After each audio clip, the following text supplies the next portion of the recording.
Welcome to RTV. నేను మీ గయాజ్ని.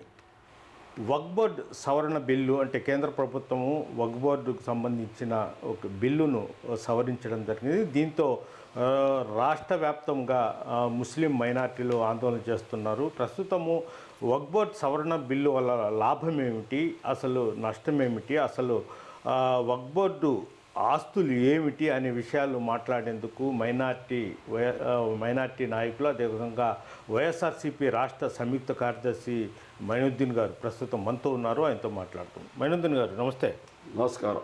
మైనుద్దీన్ గారు, అసలు ప్రధానంగా వక్ఫ్ బోర్డు ప్రాపర్టీసు ఏంటి, అసలు వక్ఫ్ బోర్డు అంటే ఏంటి? రోజు ముఖ్యంగా వక్ఫ్ బోర్డ్ అనే పదానికి ఏంటంటే, వక్ఫ్ అంటే ఆగు, నిలబడు, స్టాప్. అంటే ధనికులు తమ పుణ్యం కోసం, తమ చనిపోయిన తర్వాత స్వర్గలోక ప్రాప్తి కోసం జీవితాంతం వాళ్లకు పుణ్యం దక్కుతూ ఉండాలనే ఉద్దేశంతో కొంత భూమి, కొంతమంది 100 ఎకరాలు, కొంతమంది 200 ఎకరాలు, కొంతమంది 50 ఎకరాలు, కొంతమంది పెద్ద పెద్ద బిల్డింగులు కట్టేసి ప్రజలకి దానం చేసేస్తారు, వక్ఫ్ ఇచ్చేస్తారు. ఆ వక్ఫ్ను అమ్మలేరు, దాన్ని యూజ్ చేసుకోవాల్సింది ఎవరికి, అమ్మే అధికారం ఎవరికి లేదు. అయితే భారతదేశంలో విచిత్రత ఏంటంటే, కొంతమంది ఈ వక్ఫ్ బిల్లును ఒక దురుద్దేశంతో తీసుకొచ్చారని ఒక ప్రగాఢమైన విశ్వాసం ప్రజల్లో ఉంది. ముఖ్యంగా ఈరోజు నేను మాట్లాడుతున్నాను. వక్ఫ్ బిల్లు గురించి డీటెయిల్స్కి పోయే ముందు ఒక చిన్న మాట మాట్లాడుతున్నాను. బీజేపీ వారు అంటున్నారు, నిన్న పార్లమెంట్లో హోమ్ మినిస్టర్ అమిత్ షా గారు పచ్చి అబద్ధాలు మాట్లాడుతుంటే ఎంత బాధ కలుగుతుందంటే అంత బాధ. ఒక హోమ్ మినిస్టర్ పార్లమెంట్లో నిలబడి పచ్చి అబద్ధాలు మాట్లాడేది, ఇంతకంటే దౌర్భాగ్యం ఇంకొక దేశంలో ఉండదంటా నేను. ఈ విధంగా అబద్ధాలు మాట్లాడే వ్యక్తులు వేరే పార్లమెంట్లో మాట్లాడితే ఉండే శిక్షలు ఏమిటో వాళ్ళకు అర్థం కావడం లేదు. ఈరోజు ముఖ్యంగా వక్ఫ్ బిల్లు మేమేదో మంచి కోసం, ముస్లింల పశ్చిమాంతాల కోసం తీసుకొస్తున్నాము, ముస్లింల పేదల కోసం తీసుకొస్తున్నాము, ముస్లింల బొహరల కోసం తీసుకుంటున్నారు.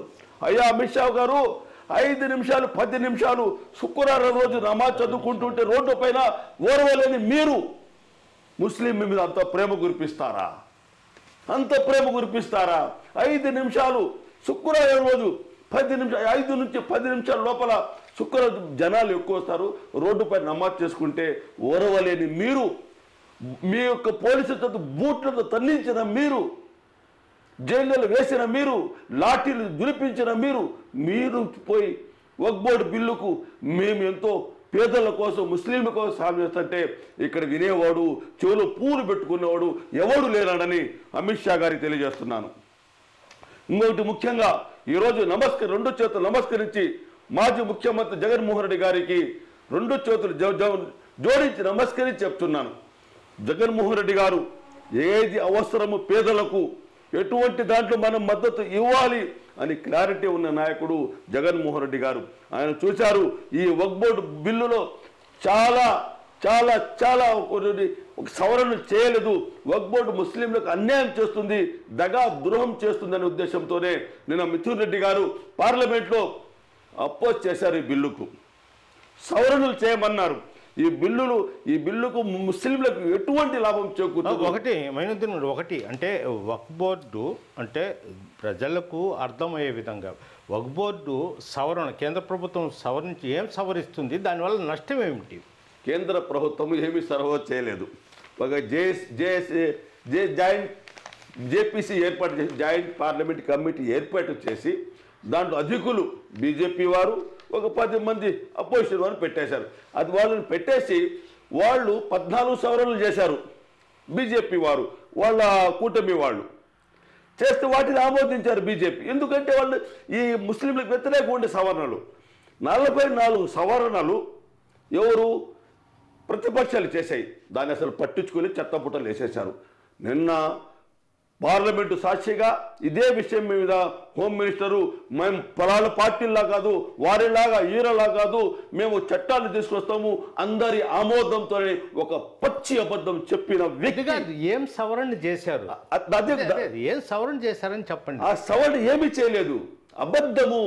సవరణ ఏం చేశారంటే, నిన్న కూడా టీడీపీ చంద్రబాబు నాయుడు గారు మేము సవరణ చేసిన తర్వాత మద్దతు ఇచ్చామని కొంతమంది పెద్ద పెద్ద గడ్డాలు టోపీలు పెట్టుకున్న నాయకులు మొన్న ప్రెస్ మీట్లో చెప్పారు. కొన్ని సవరణలు చేశారు, 4 సవరణ, అంత అబద్ధం, అబద్ధం. ఛాలెంజ్, ఎక్కడైనా డిబేట్కి ఆ ఆర్టీవీ సాక్షిగా ఎక్కడైనా డిబేట్కి సిద్ధంగా ఉన్నాను. చేసిన సవరణలు ఎంతో చెప్పాలి. నరసరావుపేట ఎంపీ ఆయన కృష్ణరాయలు లావు కృష్ణరాయలు గారు ఒక సవరణ పెట్టారు. అది ఏంటంటే అమ్మ అనొద్దురా ఎధవ, నీ అమ్మ అననంట. ఒక లెక్కలు తీసుకుని చెప్తే మనం మొరటు భాషలో మాట్లాడుకుంటే అమ్మ అనగా ఒకరు ఎధవ, నీ అమ్మ అనని చెప్పాడంట. ఎందుకంటే ఎందుకు చెప్తున్నా అంటే ఈ విషయము, సవరణ వక్ఫ్ బోర్డ్ భూమి ఒక ఏమైనా సమస్య వచ్చినప్పుడు కలెక్టర్ దగ్గర తీసుకువెళ్తారు. ఆ కలెక్టరు ఇది ఫైనల్, ఇది వక్ఫ్ బోర్డ్ భూమి కాదు, ప్రభుత్వ భూమి అని చెప్పిన తర్వాత ఇంకా ఫైనల్ డిసిషన్ అదే. ఇంకేముంటుంది, ఆయనే సవరణ చేశారు చూసారా, నవ్వుకుంటారని. నువ్వు కూడా ఒక పార్లమెంట్ సభ్యుడివేనా, నువ్వు కూడా చదువుకున్న సంస్కారహీనుడివే, ఏమన్నా నీకు తెలియదా అంట. కలెక్టర్ వద్దు, రాష్ట్ర ప్రభుత్వం పెద్ద అధికారిని తెచ్చి పెడదాము, అతను దీని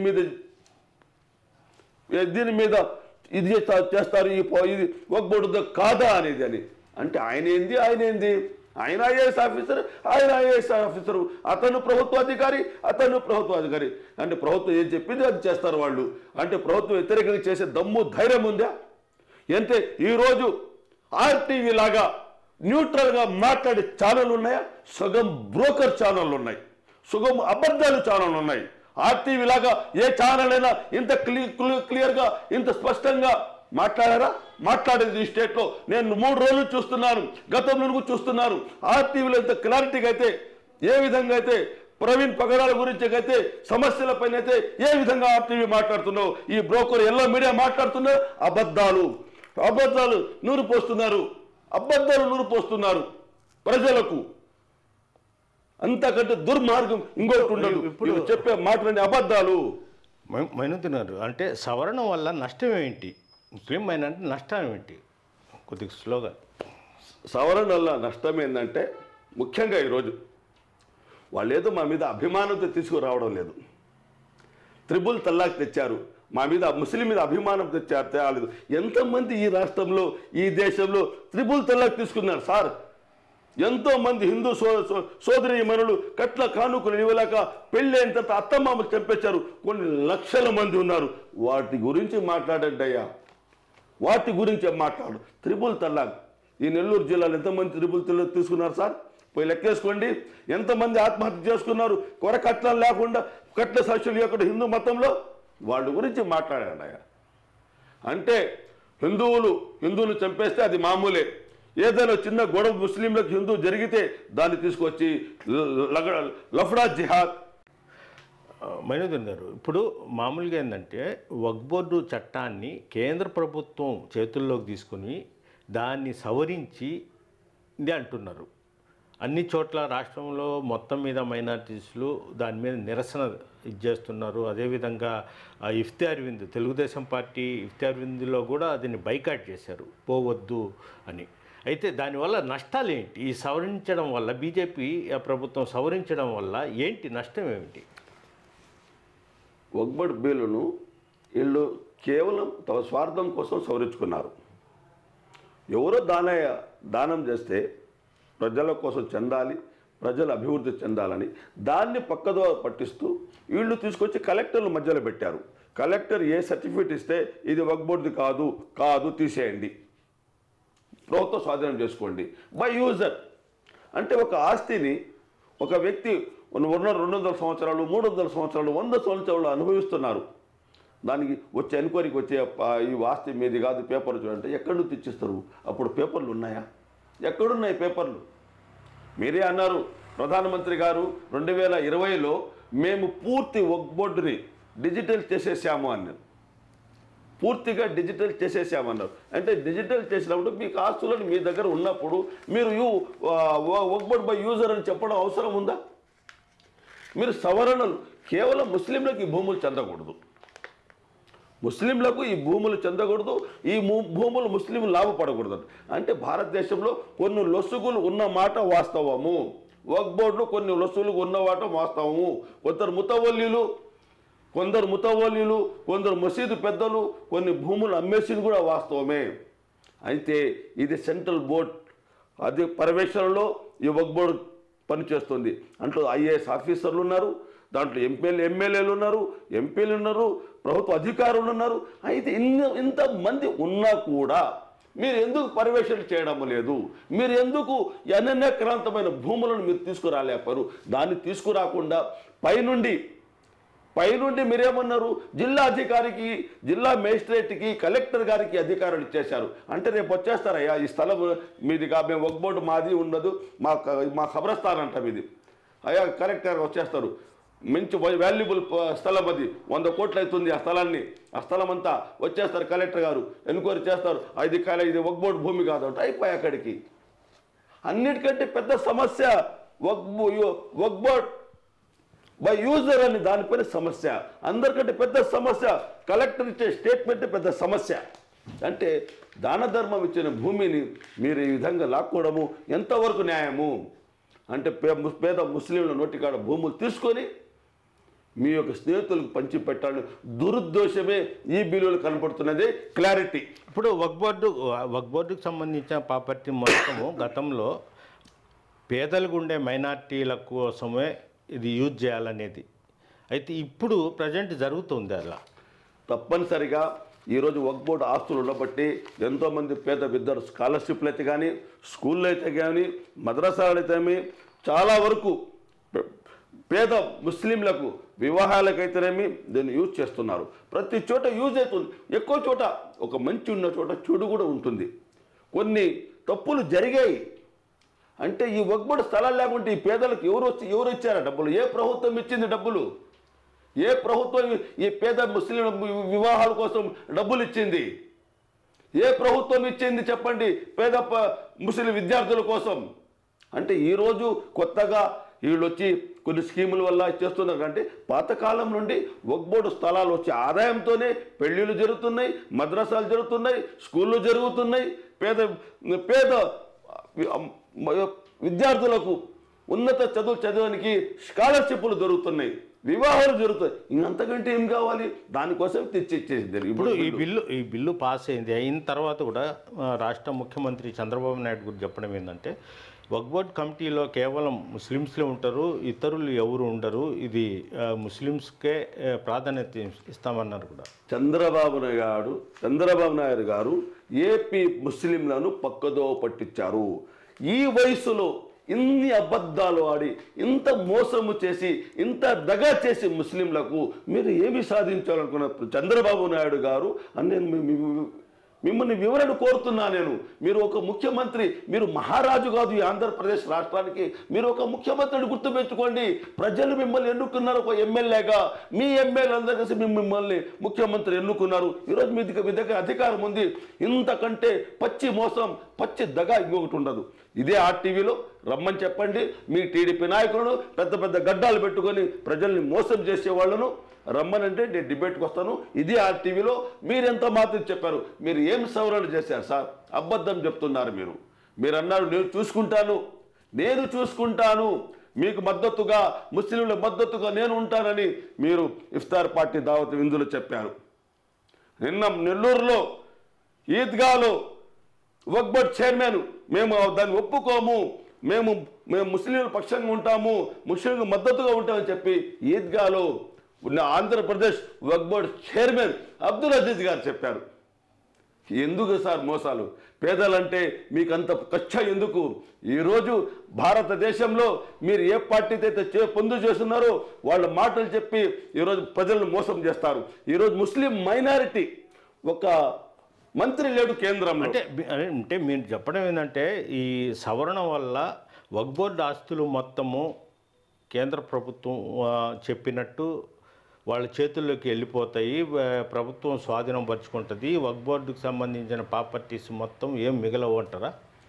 భయమా? పూర్తిగా మిగలవని కాదు సార్. కొన్ని ఆస్తులు ఏవైతే ఉన్నాయో వందల సంవత్సరాల నుంచి పేదల కోసం దాన్ని అనుభవిస్తున్నారో వాటిని అన్నింటినీ ఏవైతే వాల్యుబుల్ చెత్తా చెదారం అంతా ఇది ముస్లింలదే, ఇది వక్బోర్డ్ది అంటారు. ఏదైతే వాల్యుబుల్ వస్తువులు ఉన్నాయో, వాల్యుబుల్ ప్రాపర్టీస్ ఉన్నాయో, ఏదైతే ప్రధానమంత్రి నరేంద్ర మోడీ గారి దోస్తులు ఆక్రమించుకొని పెద్ద పెద్ద బిల్డింగులు భవంతులు కట్టుకొని ఫ్యాక్టరీలు కట్టుకున్నారో అవన్నీ వాళ్ళంతా అనేక అవుతుంది. వాళ్ళన్నీ దాన్ని వాళ్ళ జేబులు వేసుకుంటారు. పేద ముస్లింలకు దొరికేది చెప్పే పనికిరాని స్థలాలు, మొండి గోడలు, ఇదే వక్బోర్డ్ అంటారు. రేపు మనం సై అనాల్సింది. ఎందుకంటే బిల్లు పాస్ అయింది. ఇక్కడ ముస్లింలకు చేతులెత్తి నమస్కరిస్తున్నాను. ఎవరైనా డిబేట్కు రావచ్చు. ఇదే ఆర్టీవీలో ఇదే వక్బోర్డ్ విషయముల పైన చంద్రబాబు నాయుడు చెప్పేది అబద్ధం అబద్ధం అబద్ధం. ఏది సవరణలు చేయలేదు. వక్బోర్డ్ బిల్లులో వీళ్ళు ఏమి సూచించినా కూడా అక్కడ ఒప్పుకోలేదు. అమిత్ షా గారు ఒకటే చెప్పారు, నాన్ ముస్లిమ్స్ ఉంటారు వక్బోర్డ్, దాంట్లో మెంబర్స్గా నాన్ ముస్లిమ్స్ ఉంటారు అంటే మమ్మల్ని కూడా పెట్టండి సార్. హిందూ దేవాలయాల్లో, హిందూ కమిటీల్లో ముస్లిముడు స్థానం కల్పించండి. తిరుపతి మందిరంలో మాకు స్థానం కల్పించండి. పద్మనాభాలయం మాకు స్థానం కల్పించండి. ఒరిస్సా పూరి జగన్నాథ ఆలయం మాకు స్థానం కల్పించండి. ఉజ్జయిని మహాకాళి మందిరం మాకు స్థానం కల్పించండి అంటే నాన్ ముస్లిమ్స్ ఎక్కడైనా ఉన్నారా? తిరుపతిలో ఎక్కడైనా కూటమి మీ యొక్క కమిటీలో నాన్ ముస్లిమ్స్ ఉన్నారా? ఉజ్జయిని కమిటీలో ఎవరైనా ఒక నాన్ హిందూస్ ఉన్నారా? ఇవన్నీ వదిలేసి కేవలం ముస్లింలు అంటే ఎందుకు అంత పగ మీకు? ముస్లింలు ఈ రక్తాన్ని ఈ భూమి కోసం దానం చేశారు. మీరు మీ రక్తాన్ని మా రక్తం పీల్చుకొని బ్రిటిష్ కోసం ధార పోశారు. అది తేడా. నిజమైన దేశభక్తులు ముస్లింలే ఈ దేశానికి అని గ్రహించమన్నవి చరిత్ర ఇదే చెప్తుంది. మీరు చరిత్రను మసిబూసి మారడుకాయ చేసి ముస్లింలను దొంగలుగా, ద్రోహులుగా, దుష్టులుగా చేసే ప్రయత్నం చేస్తున్నారు. దయచేసి మానుకోండి. ఎవరైనా రావచ్చు డిబేట్కి. ఇదే విషయంపై వక్బోర్డ్ బిల్లుపై ఇదే ఆర్టీవీలో చర్చ పెడతాం. చంద్రబాబు నాయుడు గారు ఎంత దగా చేశారు, పవన్ కళ్యాణ్ గారు ముస్లిం మైనారిటీల పైన ఎంత ద్రోహానికి ఒడిగట్టారు అనేది క్లియర్ అవుతుంది. ఈరోజు పవన్ కళ్యాణ్ ద్వారా టీడీపీని తొక్కేదానికి ప్రథమ అస్త్రంగా వాడుకున్నటువంటి బీజేపీ. ఇది పరిస్థితి. అంటే వక్బోర్డ్ సవరణ బిల్లు వల్ల ముస్లిం మైనార్టీలకు తీరని నష్టం జరుగుతుంది. అదేవిధంగా రాష్ట్రం నుంచి ఎంపీలు కూడా ఆ బిల్లుకు మద్దతు ఇవ్వడం జరిగింది. అయితే తెలుగుదేశం ప్రభుత్వం కూడా ముస్లిం మైనార్టీలకు మోసం చేస్తుందని కూడా మైనుద్దీన్ అయితే ఆరోపిస్తున్నారు. Video Pradeep Gaza TV Nellore నుంచి. మరిన్ని వీడియోస్ కోసం ఛానల్ ని సబ్స్క్రైబ్ చేయండి. లేటెస్ట్ అప్డేట్స్ కోసం వాట్సాప్ ఛానల్ ని ఫాలో అవ్వండి. అండ్ లింక్ డిస్క్రిప్షన్ లో ఉంది.